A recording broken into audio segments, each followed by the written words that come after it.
Hello, I'm Dr. Rohini. I'm working as IVF consultant in Cloudnine Hospital's Varthur Road, Bangalore. Can male infertility also contribute to recurrent abortions and miscarriages?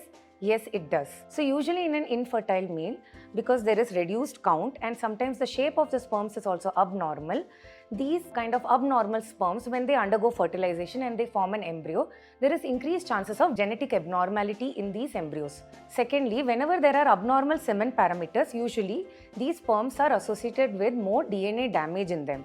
So this unrepaired DNA, usually first of all fertilization and conversion to an embryo doesn't happen, but even if that happens, it blocks the embryo from growing normally. So this increased DNA damage can cause recurrent abortions. Now, how do we find out that there is increased DNA damage?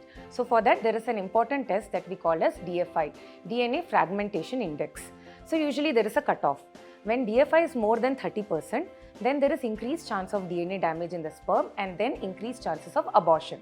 Now next, how do we treat when a patient is having increased DFI? So for that, you have to consult with your fertility consultant and they will advise you some antioxidants. These antioxidants are usually rich in selenium, L-carnitine, lycopene, and vitamin E and many other components. So usually these antioxidants, they increase the quality of the sperms and they reduce the reactive oxygen species, that is ROS, around the sperm and prevent the DNA damage. So these have to be taken around 2 to 3 months after you get your DFI result, and then you have to get a repeat DFI done. When it comes normal, then you can try conceiving either spontaneously or consult your fertility specialist and go for your further ART treatment. And apart from these supplements, you can also make some changes in your day-to-day activities that will also improve the DFI.